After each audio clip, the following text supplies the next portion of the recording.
Kebocoran data masyarakat di dunia maya berlangsung tanpa jeda. Data itu bukan bocor dari operator. Pemirsa, kasus kebocoran data pribadi kerap berulang di Indonesia. Di era yang penuh digitalisasi ini, banyak organisasi modern yang sudah menganggap data adalah aset paling berharga bagi mereka. Data bisa menjadi kompas, peta, bahkan menjadi mesin yang dapat mendorong maju suatu bisnis. Namun sayangnya tidak semua organisasi dapat mencapai harapan ideal seperti ini. Kenyataannya, kondisi data saat ini jauh lebih buruk dan menyedihkan. Let's take a look dari kehidupan kita sehari-hari. Dalam satu hari kita bisa menghasilkan begitu banyak data. Data tercecer di ratusan spreadsheet, masing-masing dengan strukturnya yang berbeda-beda. Nama kolom tidak konsisten, dan banyak data bolong seperti jalan di...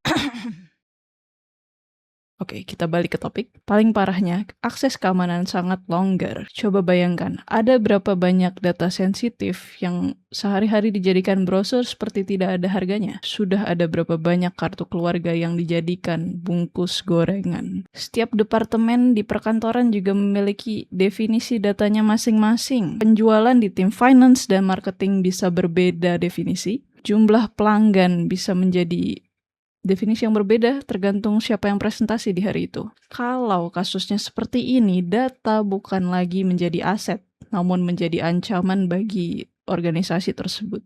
Tapi ceritanya nggak sampai sini aja. Di tengah kekacauan data, ada sesuatu yang bisa mengatur ulang semuanya. Sebuah kerangka yang tidak hanya membersihkan data, tetapi juga membereskan cara organisasi berpikir tentang data tersebut. Dan disinilah data governance tidak hanya menjadi jargon teknis, tapi juga menjadi suatu harapan. Halo, saya Data Governance dan ini adalah Data Governance Explanation in 2 minutes. Yang pertama, strategi dan perencanaan. Banyak organisasi gagal bukan karena kurangnya alat, tapi karena mereka nggak tahu mau dibawa kemana tujuan organisasinya. Tahap pertama ini intinya memastikan organisasi benar-benar tahu apa sih yang mau mereka capai dari data-data mereka. Misalnya, mau meningkatkan kualitas data, menstandarisasi definisi, memperkuat keamanan, atau dia juga mau menyiapkan data untuk analisis yang lebih maju. Setelah tujuannya jelas, barulah kebijakan bisa mulai disusun. Kebijakan ini mencangkup aturan akses, standar penamaan data, pedoman keamanan, retensi data, dan masih banyak lagi pokoknya yang berdasar dari tujuan yang telah dibuat sebelumnya. Jadi ibaratnya nih, tahap ini adalah fondasi utama. Tanpa definisi tujuan dan kebijakan yang jelas, langkah-langkah selanjutnya nggak akan punya arah yang jelas juga. Setelah strateginya siap, baru masuk ke pengumpulan data. Jadi, organisasi bisa mulai menelusuri sumber data yang tersebar.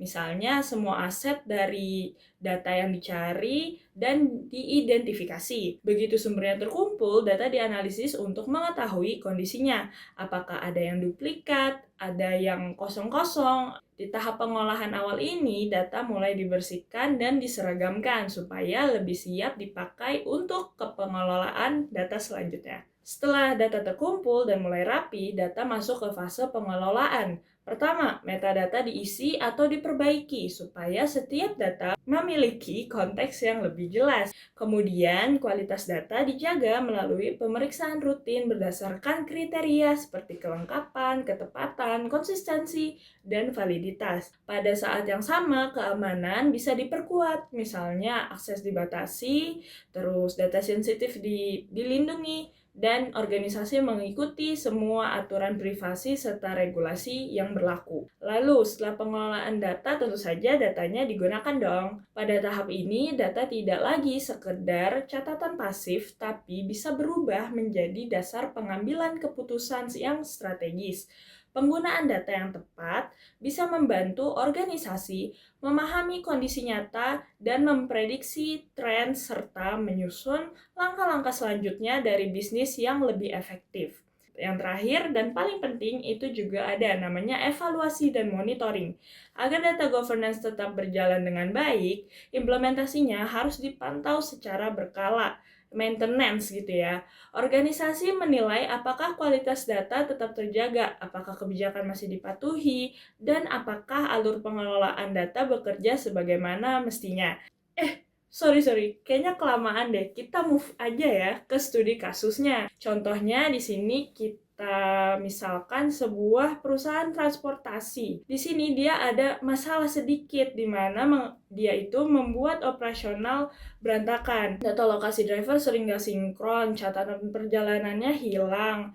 Terus acak-acakan, sistem rating menampilkan angka yang gak ngerti juga drivernya datang dari mana. Akibatnya, rute jadi nggak efisien dan yang paling parah pembayaran sering salah dihitung. Dimana ini sangat merugikan bagi para pelanggannya. Bisa menghilangkan loyalitas dari para pelanggan. Nah, masalah seperti ini bisa diatasi dengan data governance. Gimana tuh? Setelah mereka menerapkan data governance, perubahan jelas terlihat. Standarisasi yang dilakukan pada data lokasi. Katalog data dibuat agar setiap variabel algoritma punya definisi yang pasti, dan seluruh transaksi akhirnya memiliki pipeline yang sama. Konsistensi meningkat, waktu tunggu pelanggan lebih baik, peta lebih terstruktur, pembayaran driver menjadi transparan tanpa kasus data tersesat. Sekali lagi, bukan teknologinya yang menyelamatkan bisnis mereka, tapi cara mereka memperlakukan data dengan benar. Ke pasar membeli ikan. Cakep! Pulangnya bareng si Desi. Bagi kalian yang sudah mendengarkan, sekian dan terima kasih.